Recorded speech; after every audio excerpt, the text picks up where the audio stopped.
what are some of the ways you've been involved in your local school? Going to conferences and you know, talking to the teachers. Yes. And learning how your child is doing. I also like to volunteer to be a chaperone at different events that they go to, and they have special event days. At least they did at the school that he just moved on from. He moved up a grade, so he's at a different building now. But they had nature trail day and track and field day and things like that, and it was always a lot of fun to go. The kids always had a lot of energy, and it was fun to be in the classroom for a little while before they went out and see what's going on. How has your experience with your schooling experience, your knowledge or your perspective on education needs, maybe even your exposure through your son to some extent, how has that helped shape your vision for an agenda for schools in Minnesota? Sure. Well, I've always believed that education is the most important thing that we can do, not only for our kids, but also for our state. We are very fortunate to live in a high-quality school district. Mahtomedi is one of the best school districts in the state. People move to Mahtomedi because of the school system. Wow. It's a tribute to the focus on education in the community, and I think, like in most communities, the schools are a great source of pride. Mahtomedi consistently scores near the top in math and other subjects, and they are currently working on putting in an engineering component to the curriculum starting in kindergarten and working all the way through, which is really interesting. Wow. I would like to see this same quality of school across the state. I mean, it shouldn't be something that's just unique to Mahtomedi. It will give our state a unique advantage to be highly educated. These kids are not competing against just the kids across the aisle anymore. Now they're competing against kids in China and India and other places, and you can bet that those countries are investing in their education system. Wow. Thank you so much. And, you know, expanding on that a little bit, we all know, I think, that schools across our state have been under a great deal of financial pressure. We hear about it all the time. In addition to some of your ideas for school funding, maybe you can talk about some of the causes of the unevenness we currently face in the financial health of different districts. You know how some of them are doing way better than others. Some of them are doing so much worse and just don't have enough money. How can that be? Well, that's a good question. I think our biggest challenge is that we have to stop doing these school funding shifts in the budget cycle.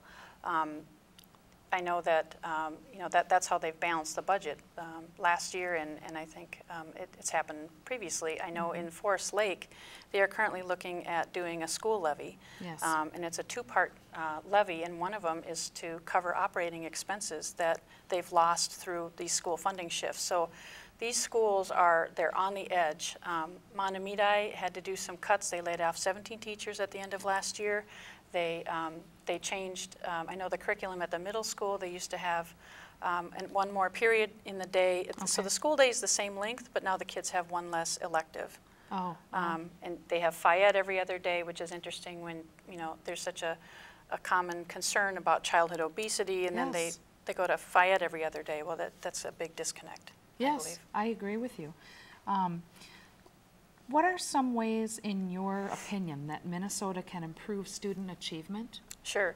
Well, one of the biggest things, I believe, is lowering class size. I know when I've been outdoor knocking in Lino Lakes, I've been told that at their high school, they have some classes where there's more than 40 kids in a class. Oh, wow. And in Forest Lake, I was at the school levy meeting, the kickoff meeting the other night, and they were talking about in the grade schools that they had 30 to 35 kids in some of their classes, and even in kindergarten they had somewhere around 25, which normally in a kindergarten classroom the ideal is more around 15 to 18. So that's quite a few more.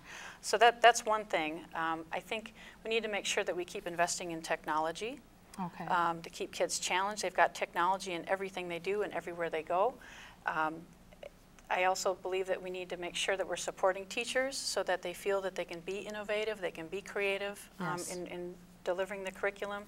And I think it's important to keep focusing on the STEM technology, the science, technology, engineering and math curriculum. Okay.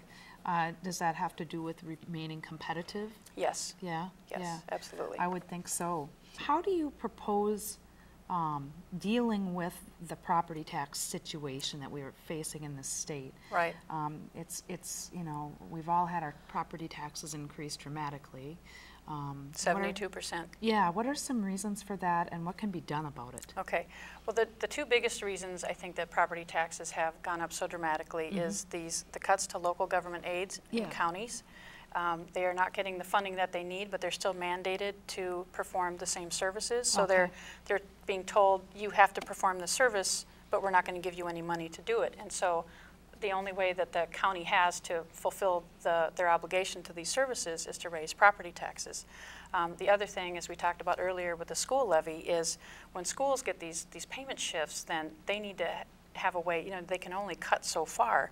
Right. So they need to make up money as well. And when you have a levy, of course, that goes on your property taxes. Yes, and going back to education for one brief second, I always think about, and I've heard other people say this, and you may or may not agree, but you know, if a child doesn't get that education, they don't go back and do it again once the system gets fixed, or Right. once people decide to Right. fund it. They've got one chance. How do you feel about that? Yeah. Yeah, absolutely. And I think, you know, education is just, it's so key to Minnesota's success. I mean, these kids are, it has been. yes, with the Minnesota Miracle and other things, it was the reason that businesses moved to Minnesota. It's the reason they stayed here. They started here because we had an educated workforce. You know, none of us are getting any younger. These kids are going to be taking over for us in not too long a period of time, and we want to make sure that these kids are ready to lead not only in our communities and our state, but also in the country and in the world.